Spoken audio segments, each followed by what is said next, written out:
जय भोलेनाथ। श्री शिवाय नमस्तुभ्यम। प्रिय श्रोताओं, आज का यह पावन शुक्र प्रदोष व्रत भगवान भोलेनाथ और माता पार्वती जी की अतुल्य कृपा प्राप्त करने का बहुत ही दुर्लभ अवसर है।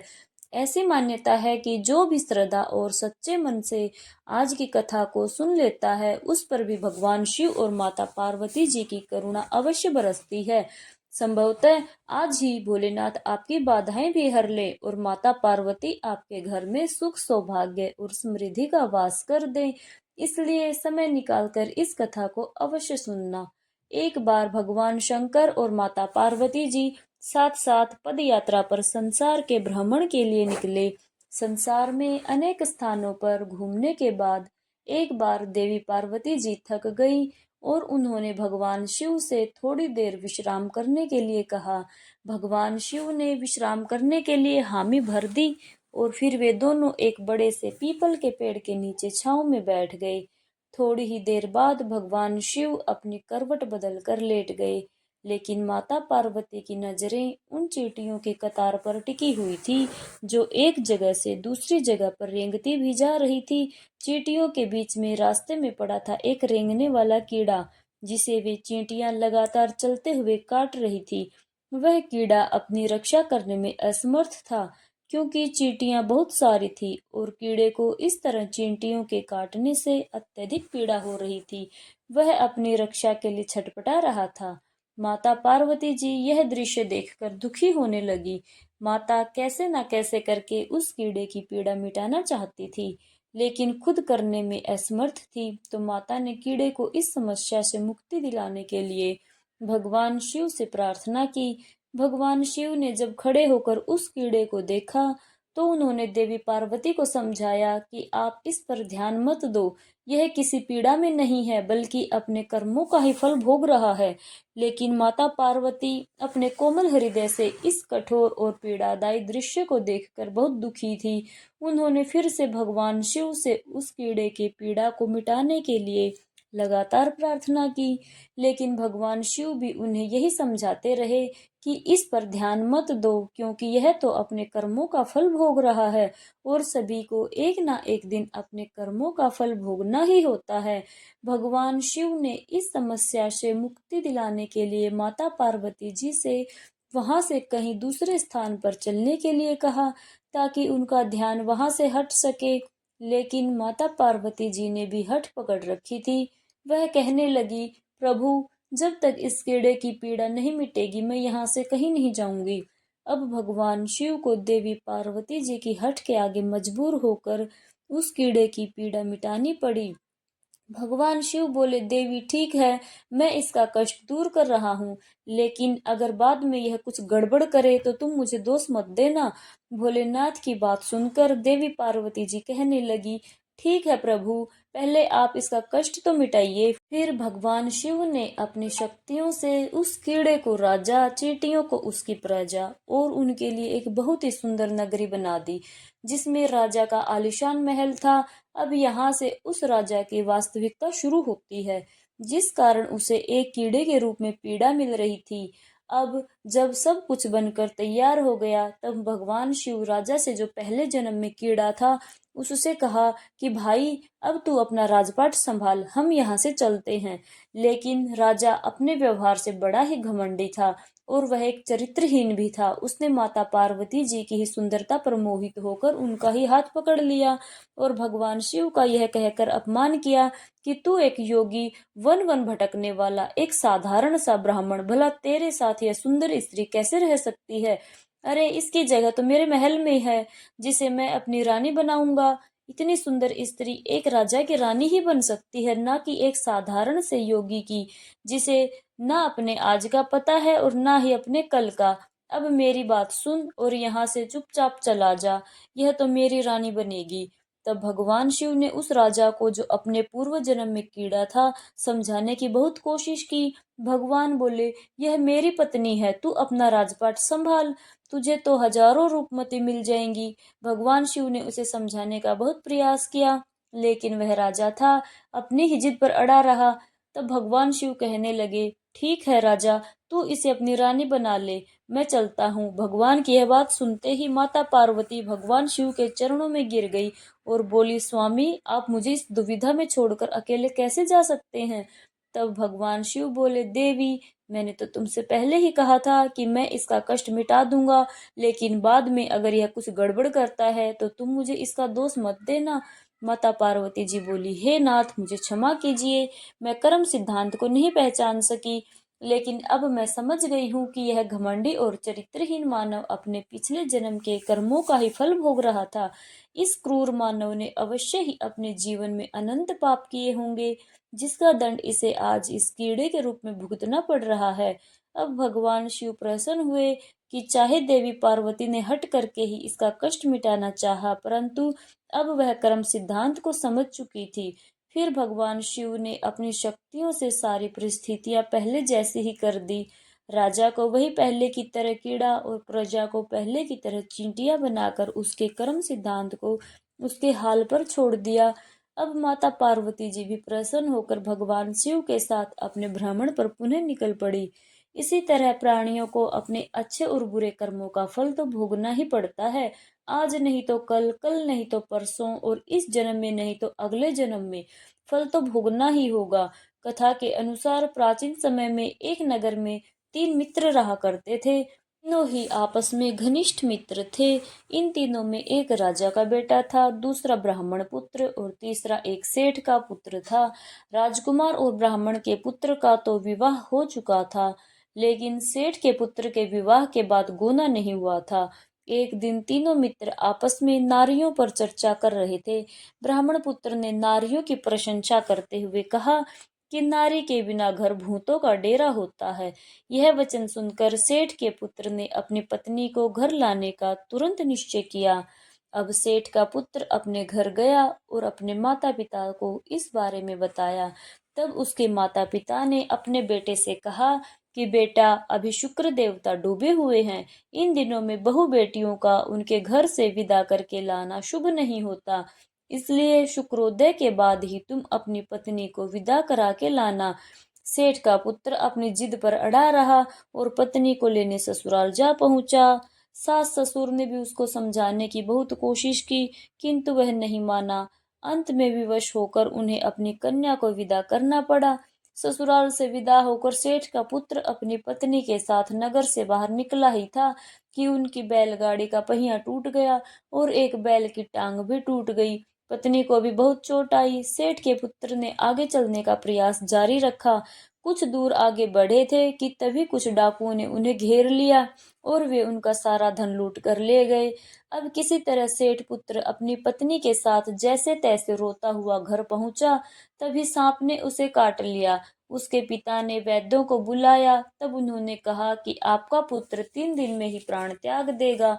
उसी समय इस घटना का पता ब्राह्मण पुत्र को भी लगा। तब उसने सेठ के घर आकर कहा कि आप अपनी बहू को अपने पुत्र सहित उसके मायके भेज दो। यह सारी बाधाएं इस तरह से ही आई हैं कि आपका पुत्र शुक्रास्त में पत्नी को विदा करके ले आया है। यदि यह अपने ससुराल पहुंच जाएगा तो बच जाएगा। सेठ को ब्राह्मण पुत्र की बात समझ में आ गई। उसने अपने पुत्र और पुत्र वधू को वापस लौटा दिया। वहां पहुंचते ही सेठ पुत्र की हालत ठीक होनी शुरू हो गई और उसने शेष जीवन अपनी पत्नी के साथ में सुखपूर्वक बिताया। इसलिए पति की लंबी उम्र, दाम्पत्य जीवन सुखी बनाने के लिए और सभी मनोकामनाओं की पूर्ति के लिए शुक्र प्रदोष व्रत के दिन यह कथा अवश्य पढ़नी या सुननी चाहिए। प्रिय श्रोताओं, अब आपको सुनाते हैं नवग्रहों की कथा। ज्योतिष शास्त्र में नवग्रहों को बहुत ही महत्वपूर्ण माना जाता है, क्योंकि इन्हीं ग्रहों की चाल के कारण सभी राशियों के जीवन पर सकारात्मक या नकारात्मक प्रभाव पड़ते हैं। लेकिन कथा सुनाने से पहले हम आपको नवग्रहों के माता पिता के बारे में भी बतलाते हैं। इन सभी नवग्रहों के माता पिता कौन हैं? ज्योतिष विज्ञान में ग्रह और उनकी दशा का विशेष महत्व है। यह सभी नवग्रह किसी न किसी क्षेत्र जैसे शिक्षा, ज्ञान, धन, लाभ, हानि इनका प्रतिनिधित्व करते हैं। सबसे पहले ग्रह की बात करते हैं सूर्य। सूर्य देव के पिता का नाम कश्यप है और इनकी माता अदिति हैं। पंच देवताओं में सूर्य देव का विशेष महत्व है। इनकी 2 पत्नियां हैं जिनका नाम संध्या और छाया है। शनिदेव भगवान सूर्य के पुत्र हैं और यमराज और देवी यमुना भी इनकी संतान हैं। दूसरे ग्रह हैं चंद्र ग्रह। चंद्रदेव महर्षि अत्रि के पुत्र हैं और उनकी माता का नाम अनुसुईया है।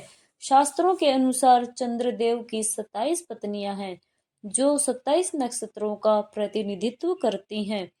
चंद्रदेव बुध ग्रह के पिता हैं। तीसरे ग्रह हैं मंगल ग्रह। शास्त्रों में बताया गया है कि मंगल देव के पिता भगवान शिव हैं और भूदेवी इनकी माता हैं। मंगल पूरी तरह से ब्रह्मचारी हैं। मांगलिक दोष का संबंध भी इन्हीं ग्रह से होता है। चौथे ग्रह हैं बुध ग्रह। बुध देव के पिता चंद्र और देवी तारा इनकी माता का नाम है। बुध देव को समस्त वेद और शास्त्रों का ज्ञान देव गुरु बृहस्पति से प्राप्त हुआ था और इनकी माता का नाम इला है। चंद्रवंश का प्रारंभ भी इन्हीं से शुरू हुआ था। चौथे ग्रह हैं बृहस्पति। देव गुरु बृहस्पति के पिता महर्षि अंगिरस हैं। सुपा इनकी माता का नाम है और इनकी पत्नी का नाम है तारा। महाभारत काल में मुख्य भूमिका निभाने वाले गुरु द्रोणाचार्य इनके पुत्र माने जाते हैं। शास्त्रों में इन्हें देवताओं का गुरु भी बताया गया है। पांचवें ग्रह है शुक्र ग्रह। शुक्र देव के पिता भृगु ऋषि हैं और काव्य माता इनकी माता का नाम है। इन्हें कठिन तप के कारण भगवान शिव से मृत संजीवनी विद्या प्राप्त हुई थी। इनकी पत्नी का नाम जयंती है जिन्हें देवराज इंद्र की पुत्री के रूप में जाना जाता है। छठे ग्रह हैं शनि ग्रह। शनि देव भगवान सूर्य के पुत्र हैं और इनकी माता का नाम छाया है। लेकिन शनि का स्वभाव अपने पिता के गुणों से बिल्कुल विपरीत है। शनिदेव कर्मों के अनुसार फल प्रदान करते हैं और इनकी पत्नी का नाम धामिनी है।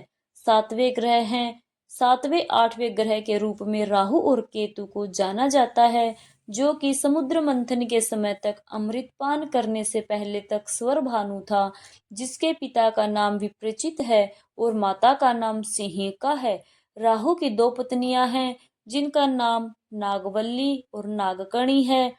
इनका वाहन काले अश्व वाला रथ है। वही स्वर भानु दैत्य के धड़ से केतु उत्पन्न हुए थे जिनका वाहन चील है। यह तो था सभी नवग्रहों का परिचय। अब सुनिए नवग्रहों की कहानी। एक बार की बात है किसी गांव में एक भाई बहन रहा करते थे। बहन का विवाह हो चुका था तो एक दिन भाई अपनी बहन से मिलने के लिए उसकी ससुराल जा रहा था। रास्ते में भाई को एक सांप मिला और कहने लगा मैं तुझे डसूंगा। भाई बोला हे नाग देवता मैंने ऐसा कौन सा अपराध किया है जो आप मुझे डसोगे। मैं तो अपने माँ बाप का एक ही पुत्र हूँ बहन का एक ही भाई हूँ। मेरी पत्नी और मेरे बच्चे घर पर मेरा इंतजार कर रहे हैं। आप मुझे क्यों डसना चाहते हो। तब वह सांप बोला तुम्हारे नवग्रहों की दशा लगी है इसलिए मैं तुम्हें डस लूंगा। जब सांप किसी भी तरह राजी नहीं हुआ तो वह बोला कि ठीक है मैं अपनी बहन के घर उससे मिलने जा रहा हूँ। जब मैं वापस आऊंगा तब तुम मुझे डस लेना। सांप बोला क्या पता तुम वापस आते समय इस रास्ते से आओ या ना आओ। मैं तो तुम्हें अभी डसूंगा। तब वह लड़का बोला कि ठीक है तुम ऐसा करो मेरे इस थैले में बैठ जाओ। जब मैं अपनी बहन से मिलकर वापस आऊंगा तब तुम मुझे डस लेना। सांप ने उसकी बात मान ली और थैले में बैठ गया। लड़के ने ऊपर से बेलपत्र ढक दिए ताकि वह किसी को दिखाई ना दे और फिर अपनी बहन के घर पहुंच गया। बहन उस समय नवग्रहों की कहानी सुन रही थी। उसने भाई को आया हुआ देखकर भाई से कहा भाई तुम बैठो तो मैं पहले नवग्रहों की कहानी कह लूं। तुम बैठो और मेरी कहानी भी सुनो। बहन ने कहानी कही। भाई ने कहानी सुनी। जीवों की जानवर की हाथी की घोड़े की कुत्ते की बिल्ली की भाई की बहन की घर के धनी की बेटी जमाई की देवरानी जेठानी की सास ससुर की संग की सहेली की सबके ग्रह शांत हो जाएं। घर चले 8 पग आदमी चले 4 पग सांप बिच्छू भंवरे सब आग में जलें। ऐसे भाई को कहानी सुनाकर बहन खड़ी हो गई और भाई के पास रखे थैले को देखकर भाई से बोली भाई थैले में क्या लाए हो। इससे पहले कि भाई कुछ कहता उसने वह थैला उठाया और घर के अंदर ले गई। थैला खोलकर देखा तो बेलपत्र केले और संतरे बन गए। सांप एक चमचमाता हुआ हार बन गया। जब हार पहनकर वह बहन बाहर आई तो बहन के गले में चमचमाता हार देखकर भाई बोला बहन, इतना कीमती हार तुम कहाँ से लाई हो? बहन बोली, भाई तुम ही तो लाए हो मेरे लिए। थैले में केले और संतरे के साथ हार भी था। भाई ने सुना तो हैरान रह गया और बोला, बहन उसमें हार नहीं बल्कि मेरी मृत्यु का सामान था। ऐसा कहकर उसने सारी बात अपनी बहन को बताई और फिर कहने लगा कि बहन, यह तेरे ही नवग्रहों की कहानी का प्रभाव है। जो वह सांप हार बन गया, अब यह हार तू ही रख ले। कुछ दिनों के बाद बहन के घर रहने के बाद जब भाई वापस चलने लगा तो बहन बोली, भाई तुम्हारे नवग्रहों की दशा लगी है। तुम घर जाकर भाभी से कहना कि वह नवग्रहों की कहानी कहे। ऐसा कहकर उसने अपने भाई को विदा किया। भाई जब अपने घर पहुंचा और जाकर अपनी पत्नी से बोला कि सुनो, हमारे नवग्रहों की दशा लगी है। हम नवग्रहों की कहानी रोज कहा करेंगे। मैं कहूंगा और तुम सुनना, तुम कहोगी तो मैं सुनूंगा। फिर बोला, जाओ एक लोटा जल भर के लाओ, साथ में चावल और चीनी के दाने भी लेकर आओ। उसकी पत्नी सारी सामग्री ले आई। कहानी कही, जीव की, जानवर की, हाथी की, घोड़े की, कुत्ते की, बिल्ली की, देवरानी जेठानी की, सास ससुर की, घर के धनी की, बेटी जमाई की, भाई बहन की, सबके नवग्रह शांत हो जाइयो।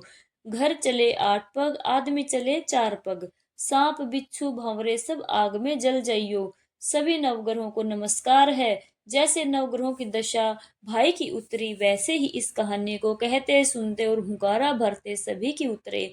सब पर नवग्रहों की कृपा बनी रहे। यह थी नवग्रहों की कहानी। अब सुनिए भगवान शिव और देवी पार्वती जी के मध्य हुए वार्तालाप की अमर कथा। एक प्राचीन कथा के अनुसार एक बार भगवान शिव वन विहार के लिए गए हुए थे। तभी देव ऋषि नारद कैलाश पर्वत पर पहुंचे और माता पार्वती को प्रणाम करते हुए कहने लगे, नारायण नारायण, हे माते, भगवान भोलेनाथ कहीं दिखाई नहीं दे रहे। तब माता पार्वती ने उत्तर दिया, देव ऋषि वे अभी वन विहार के लिए गए हुए हैं, कुछ समय बाद आने ही वाले होंगे। तब देव ऋषि नारद ने माता पार्वती से कहा, माता, अगर आपकी आज्ञा हो तो मैं आपसे एक विनती करना चाहता हूँ। माता पार्वती ने कहा, कहो नारद, क्या कहना चाहते हो? तब देवऋषि नारद मुनि बोले, हे माता पार्वती, तीनों लोकों के पालनहार भगवान शिव तो अमर हैं, लेकिन आपका कई बार जन्म हो चुका है। उन्होंने आपको कभी अमर कथा नहीं सुनाई है, इसका क्या कारण है? और भोलेनाथ तो अमर कथा जानते हैं, और जो अमर कथा सुन लेता है वह जन्म मरण के चक्कर से मुक्त हो जाता है और 84 लाख योनियों के चक्कर में भी नहीं आता। अगर आप चाहें तो भोलेनाथ से कथा सुन सकती हैं। इतना कहते हुए नारद मुनि आज्ञा लेकर कैलाश पर्वत से वापस चले गए। इधर माँ पार्वती व्याकुल होकर भगवान शंकर की प्रतीक्षा करने लगी।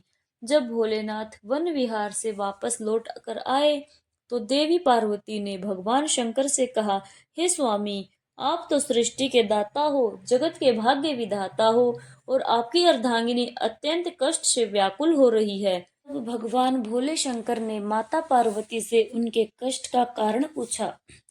तब माता पार्वती ने कहा, हे प्रभु, आप तो जन्म मरण से मुक्त हो और मुझे संसार में कई बार जन्म लेना पड़ता है। इस बंधन को दूर करने के लिए आप मुझे अमर कथा सुनाने की कृपा करें, नहीं तो मैं अभी आपके चरणों में प्राण त्याग दूंगी। भगवान शिव ने देवी पार्वती की हठ देखी तो कहने लगे, देवी, इस संसार सागर को पार करने का रास्ता अत्यंत कठिन है। इसमें बहुत से लोग सत्कर्मों को भूलकर 5 विषयों का शिकार बन जाते हैं, कुकर्मों में फंसकर अपने कर्मों का फल भोगते हैं और बार बार जन्म मरण के 84 योनियों के चक्कर में फंसे रहते हैं। उन पर भगवान कभी प्रसन्न नहीं होते। जब तक कि जीव को अपनी आत्मा से भगवान भक्ति और सत्य धर्म के प्रचार का ज्ञान ना हो, तो वह सफलता प्राप्त नहीं कर सकता। मैं तो शक्ति भक्ति सत्य धर्म के पूर्ण ब्रह्म ज्ञान के द्वारा ही अमर हूँ। जन्म मरण से भी मैं मुक्त हूँ। देवी, अगर आपके मन में यही आशा है तो फिर व्यास गुफा में बैठकर मैं तुम्हें वह अमर कथा सुनाऊंगा। और फिर उसी समय भगवान शिव देवी पार्वती को लेकर व्यास गुफा में पहुंच गए। जब भगवान शिव ने गुफा में आसन लगाया तो उन्होंने अपनी शक्ति द्वारा कालाग्नि रुद्र नाम का एक गण प्रकट किया और उसे आज्ञा दी कि गुफा के आसपास एक ऐसी अग्नि प्रकट करो कि जिससे सभी जीवधारी यहाँ से दूर चले जाएं। भगवान शिव की ऐसी आज्ञा पाकर रुद्र ने ऐसा ही किया। जिस स्थान पर भगवान शिव का आसन था उसके पास में ही एक शुक अर्थात तोते का घोंसला था। उस घोंसले में एक अंडा पड़ा हुआ था। उस अंडे पर किसी की भी नजर नहीं पड़ी और ना ही रुद्र अग्नि उसे जला पाई, क्योंकि वह जीवधारी तो अभी उत्पन्न ही नहीं हुआ था। परंतु इसके अलावा सब जीवधारी या तो मृत्यु को प्राप्त हो गए या फिर वहां से दूर चले गए। इसके पश्चात भगवान शिव नेत्र बंद करके एकाग्रचित होकर देवी पार्वती को अमर कथा सुनाने लगे।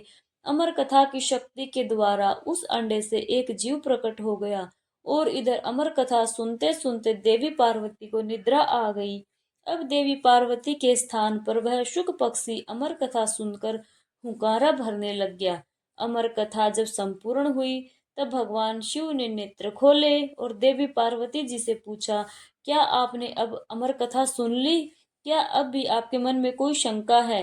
तब देवी पार्वती ने हाथ जोड़कर क्षमा मांगते हुए भगवान शिव से कहा, हे प्रभु, मुझे क्षमा कीजिए, मैंने अमर कथा पूरी नहीं सुनी। तब भोलेनाथ ने पूछा, तो फिर हुंकारा कौन दे रहा था? देवी पार्वती जी ने कहा, मुझे नहीं पता। तब भगवान शिव ने इधर उधर देखा तो उन्हें शुक ही नजर आया, जो कि प्रभु को देखते ही उड़ गया। तब भगवान शिव उस पक्षी को मारने पीछे पीछे दौड़े। वह शुक पक्षी उड़ता उड़ता तीनों लोकों में गया, परंतु उसे कहीं भी जगह नहीं मिली। उस समय श्री वेद व्यास जी की धर्मपत्नी अपनी कुटिया के आंगन में सिर के बालों को सुखाते हुए जम्हाई ले रही थी। तभी वह शुक पक्षी उनके मुख के द्वारा उनके उदर में प्रवेश कर गया। भोलेनाथ रूप बदलकर वहां पहुंचे और जाकर उन्होंने ऋषि की पत्नी से कहा, देवी, लाओ हमारा पक्षी वापस करो। ऋषि पत्नी ने कहा, महाराज, देख लो, हमारे पास तो कोई भी पक्षी नहीं है। तब भगवान शिव कहने लगे, वह पक्षी जो अभी अभी तुम्हारे पास आया है और अभी भी तुम्हारे पास है, सिर्फ अपना स्वरूप बदलने के लिए वह तुम्हारे गर्भ में आलोप हो गया। जब ऋषि पत्नी ने नहीं मानी तब भगवान शिव ने वेद व्यास से कहा, आपकी पत्नी के मुख द्वारा हमारा पक्षी इनके पेट में चला गया। आप अपनी पत्नी से पूछ लो, उसके पेट में हमारा पक्षी गया है कि नहीं। तब वेद व्यास जी ने अपनी पत्नी से पूछा कि तुम्हारे पेट में कोई पक्षी गया है क्या? व्यास मुनि की पत्नी कहने लगी, नहीं, मैंने तो किसी भी पक्षी को नहीं देखा। लेकिन प्रभु, ऐसा अनुभव होता है कि जैसे कोई जीव मेरे पेट में है। व्यास मुनि ने प्रभु से प्रार्थना की, हे महाराज, आपका वचन तो सत्य है, परंतु स्त्री के गर्भ से पक्षी भला कैसे निकल सकता है? इसका तो बस एक ही उपाय है कि इस स्त्री को मारकर उसके पेट से पक्षी को निकाल लिया जाए। भगवान शिव कहने लगे, इतनी सी बात के लिए भला इस स्त्री को मारने की क्या आवश्यकता है? इस नादान स्त्री पर तो हमें बहुत तरस आ रहा है। हमें तो उस शैतान पक्षी पर क्रोध आ रहा है, जो अपना स्वरूप बदलने के लिए इस बेचारी स्त्री के गर्भ में आलोक हो गया। जब वह बाहर आएगा तब हम उसे मार देंगे। व्यास मुनि कहने लगे, हे महाराज, इसका क्या उपाय है? आपकी जो इच्छा है वह आप कर सकते हैं। यह शब्द सुनकर शुक पक्षी शंकर जी के भय से माता के गर्भ से बाहर नहीं आया। अब त्रिलोक स्वामी भी वही बैठकर शुक पक्षी के बाहर आने की प्रतीक्षा करने लगे। जब भगवान शिव प्रतीक्षा कर रहे थे तब संसार के सभी कार्य भी रुक गए और इस प्रकार तीनों लोकों में हाहाकार मच गया। अब देवी देवता विचार विमर्श करने लगे, भगवान शंकर को कैसे वापस लाया जाए। तब देवताओं से आज्ञा पाकर नारद व्यास मुनि के द्वार पर शंकर जी के पास पहुंचे और जाकर प्रणाम करके भगवान शंकर से कहने लगे, हे डमरूधारी, हे त्रिशूलधारी, हे तीनों लोकों के पालनहार, हे महाकालेश्वर, हे नीलकंठ, हे भोलेनाथ, आपका यहाँ कैसे आना हुआ? तब शंकर जी कहने लगे, नारद जी, यह समस्या आपकी ही पैदा की हुई है और आप मुझसे ही पूछ रहे हैं। शुक पक्षी व्यास मुनि की पत्नी के गर्भ में आलोप हो गया। जब वह बाहर आएगा तब मैं उसे मारकर ही वापस आऊंगा। देवऋषि नारद ने कहा, प्रभु, आपका तो वचन है कि जो भी अमर कथा सुन लेता है वह अमर हो जाता है, वह जन्म मरण के चक्कर से भी मुक्त हो जाता है। और यह शुक पक्षी भी तो आपसे अमर कथा सुनकर अब अमर हो चुका है। सो अब यह आपके भय से माता के गर्भ से बाहर भी नहीं आ रहा है और बेचारी स्त्री को भी कष्ट दे रहा है। इसलिए हे भोलेनाथ, इस पक्षी को वरदान देने की कृपा करें, क्योंकि आपने अमर कथा सुनने वाले को अमर हो जाने का वरदान दिया है। और यदि आप इस शुक पक्षी को मार देंगे तो आपकी अमर कथा भी झूठी हो जाएगी। तब भगवान शिव ने उस शुक को अमर हो जाने का वरदान दिया और वे वापस कैलाश पर्वत पर लौट गए। फिर वही शुक व्यास जी के अयोनिज पुत्र बने। गर्भ में ही उन्होंने वेद, पुराणों और उपनिषदों का ज्ञान प्राप्त किया और वह अपनी माता के गर्भ में 12 वर्षों तक रहे। तब वेद व्यास जी ने दिव्य दृष्टि से उनसे पूछा कि अच्छा पुत्र, तुम बाहर क्यों नहीं आ रहे हो? तब वे बोले, मैं माया के प्रभाव में कहीं पड़ ना जाऊं, इसलिए मैं बाहर नहीं आना चाहता। जब तक स्वयं श्री कृष्ण आकर मुझे आश्वासन ना दें, मैं तब तक बाहर नहीं आऊंगा। तब देवर्षि नारद जी वहां पधारे और उनके कहने पर भगवान श्री कृष्ण स्वयं आकर उन्हें आश्वासन देते हैं कि तुम्हें जन्म लेने के बाद भी माया स्पर्श नहीं कर पाएगी। तब कहीं जाकर शुकदेव अपनी माता के गर्भ से बाहर आए और उन्होंने अपने पिता से भागवत का पूरा ज्ञान भी प्राप्त किया और वही शुकदेव मुनि के नाम से विख्यात हुए। अमर कथा की एक और कथा प्रचलित है, जो कि भगवान शिव और अमरनाथ गुफा से जुड़ी हुई है। माना जाता है कि अमरनाथ गुफा में कबूतर का जोड़ा रहता है, जो आज भी अजर अमर है, क्योंकि उस कबूतर के जोड़े ने भगवान शिव के मुख से अमृत कथा का रसपान किया था, जिसे एक समय देवी पार्वती के पूछने पर भगवान शिव ने उन्हें सुनाया था।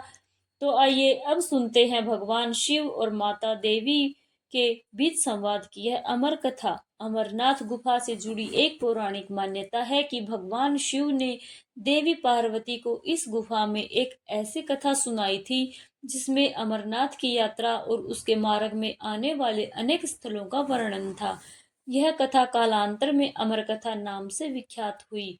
कहा जाता है कि एक बार देवी पार्वती ने महादेव से पूछा कि प्रभु, ऐसा क्यों है कि आप अजर अमर हैं और आपकी गर्दन में पड़ी नरमुंड की माला का रहस्य क्या है?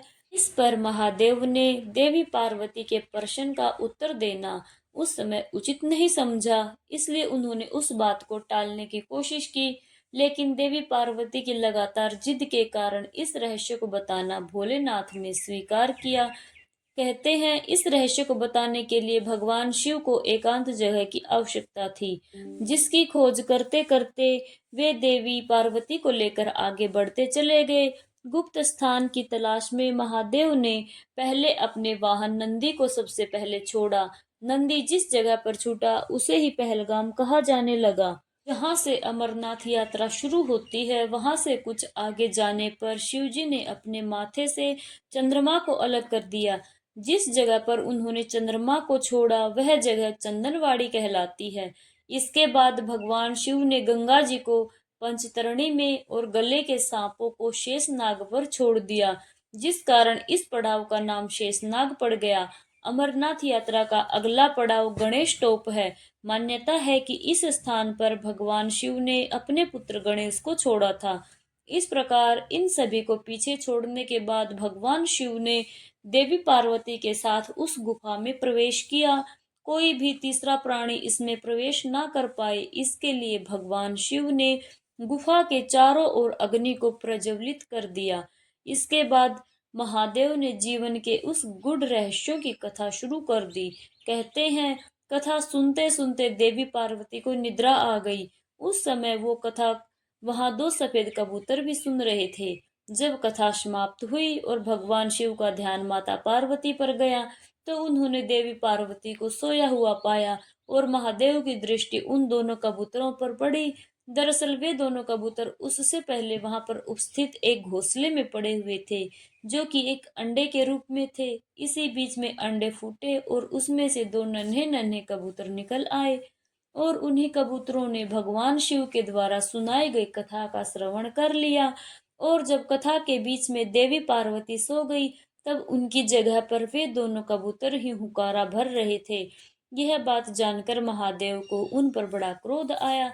वे उन्हें मारने के लिए दौड़े। फिर वे दोनों कबूतर स्वयं ही महादेव के पास आकर बोले, हे महादेव, अगर आपने हमें मार दिया तो आपकी अमर कथा तो झूठी हो जाएगी, क्योंकि हमने तो आपकी अमर कथा सुन ली है।